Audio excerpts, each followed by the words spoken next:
Okay, these are the section 8.1 notes, graphs of the sine and cosine functions, and we are on page 8. So now we have an application problem. A Ferris wheel problem is fairly typical of modeling sinusoidal behavior. So I'm going to start this the way I usually start these, which means I'm going to read through that problem statement first. I'm going to label everything I possibly can, just so I can kind of ground myself in the facts or the numbers involved in the problem. And then I'm going to go ahead and read A, B, C, D and find out what exactly it is I'm supposed to be doing with these. Okay, so let's start here with what we've got. We have got a radius of 18 meters, which means that from the center to any point on the Ferris wheel is 18 meters. That is one big old Ferris wheel. Okay, so there's 18 meters, there's 18 meters. Typically it's the straight up and down that's going to be most useful for me. That should go through the center. Sorry, this moved my line a little off. 18 meters. Okay, the center is 20 meters above the ground.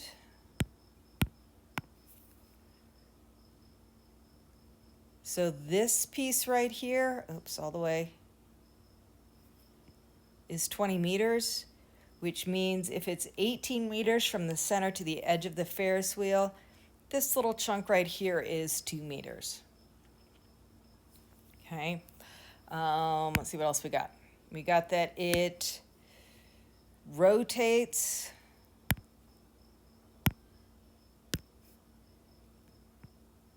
once every 32 seconds. So that's our period, okay? So the period, and we're going to start with that, is 32 seconds. I'm going to get that down there.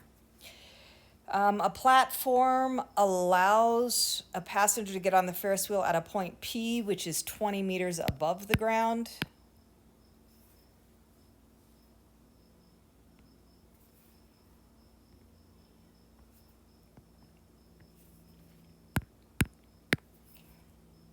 Which means this distance right here is 20 meters. And this is kind of important as we talk about this sinusoidal function, because this is where everything comes back to, this P. And so I can go above in terms of height, I can come back down below in terms of height, but that P is going to be my zero, that's my midline, okay? And then the ride begins at point P where time T equals 0 seconds. So it looks like we are dealing with time instead of angles. I don't really care what the angle measure is,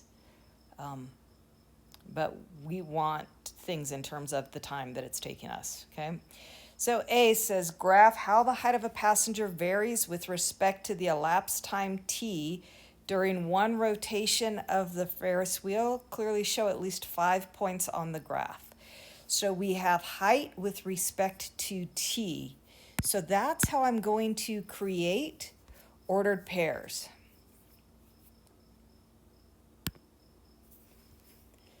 So right here at time 0, we are 20 meters above the ground.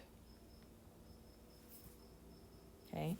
Now, if it takes me 30 seconds all the way around, half of that is 16 seconds.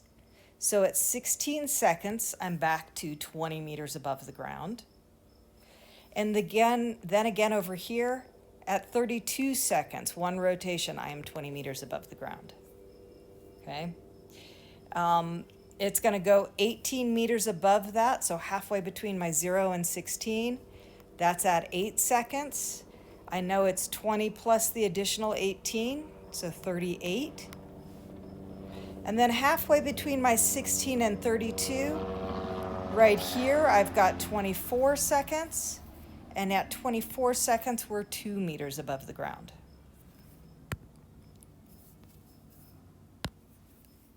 So here's part A. A asks us to graph how the height of a passenger varies with respect to the elapsed time T during one rotation of the Ferris wheel.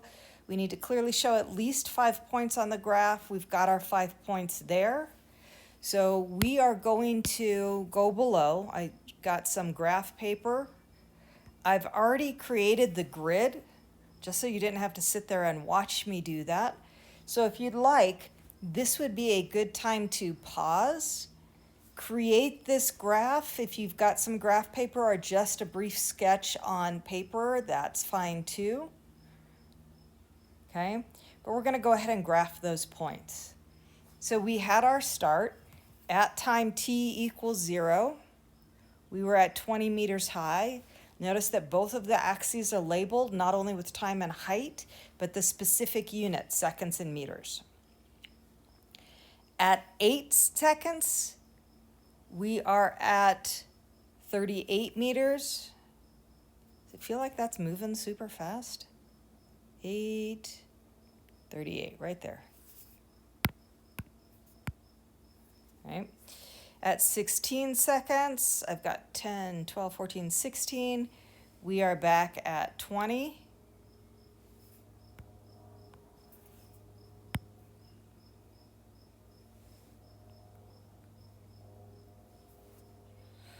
At 24 seconds, so there's 22, 24, we are down at 2 meters. And then at 32 seconds, we are back here at 20.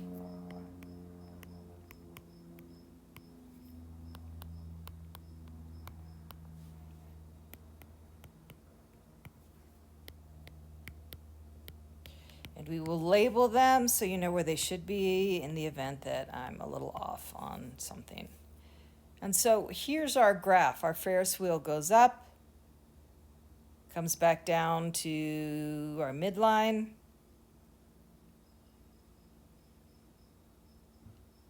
and goes back up. I missed the point, so we'll make the point bigger so we can figure it out. Okay, so let's take a look at what we've got here. We have got a midline.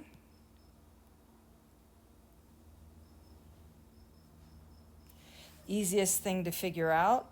So that means our D is 20. Okay, and I'm going to go ahead and write that back up here.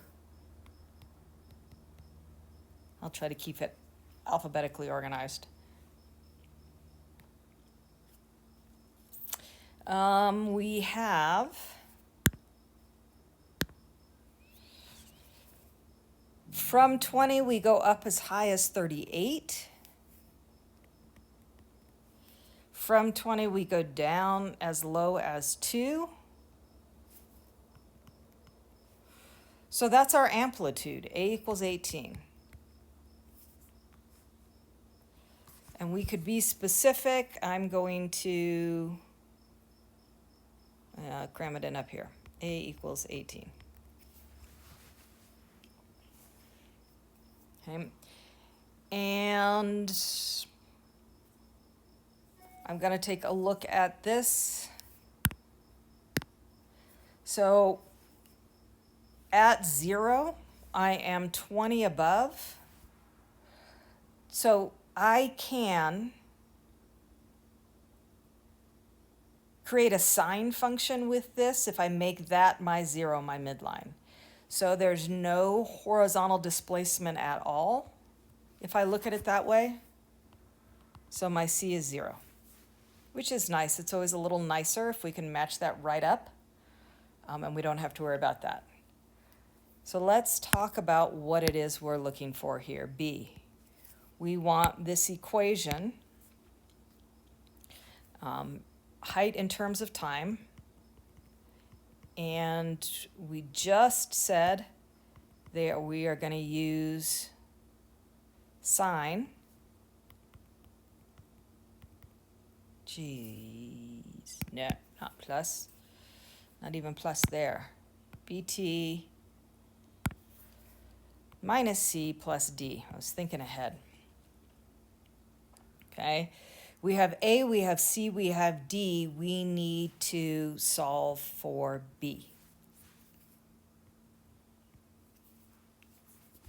So if our period is 32 seconds, we know our period is always 2 pi over B.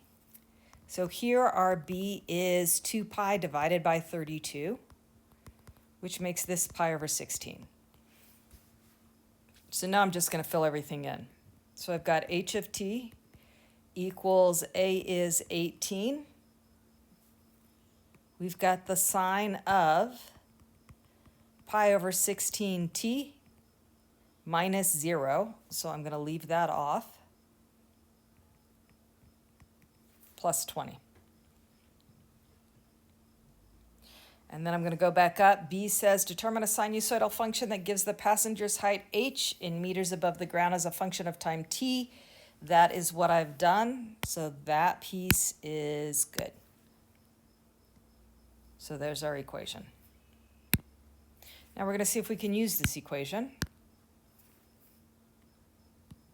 C asks for how high above the ground a passenger would be 18 seconds after the Ferris wheel starts moving. So what we want is the height at 18 seconds. So we've got 18 sine pi over 16 times 18.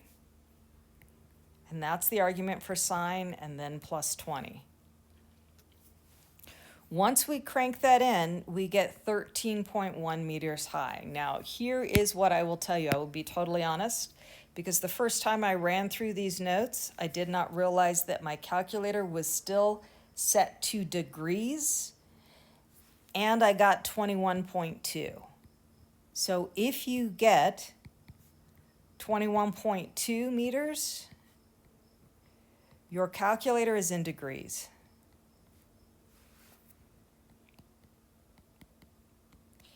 And you want to change that. Here we're dealing with radians, a straight line distance, time.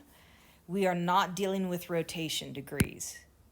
Okay, so double check that and make sure you've got what you need there. D says how many seconds on each rotation is a passenger more than 30 meters in the air? So now let's think about something. More than 30. So if our point P is at 20, our max is at 38, 30 is right about here, give or take, 30 meters.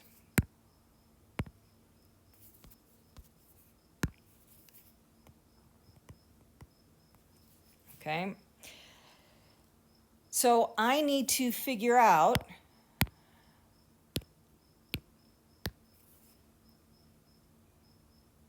how long we are on this part of the Ferris wheel ride. So here's what we're going to do.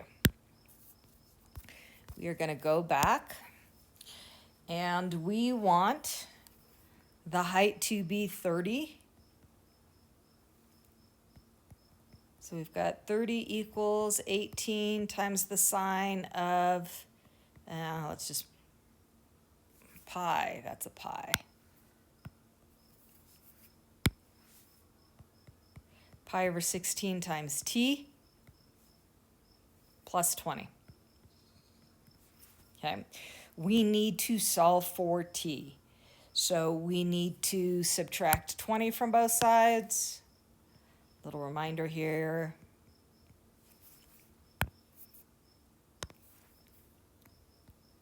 We get 10 equals 18 sine pi over 16t.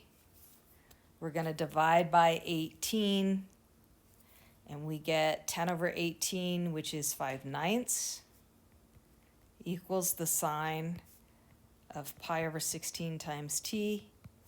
Remember, when we want to get rid of sine, we inverse sine. So I'm going to go this way so I'm not cramming everything into the bottom. So I've got the inverse sine of 5/9 equals pi over 16t. If we want to solve for t, we're dividing both sides by pi over 16.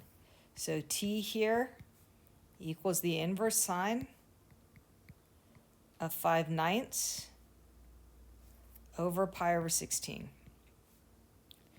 When I plug that into the calculator, I get 2.9999. So roughly 3 seconds.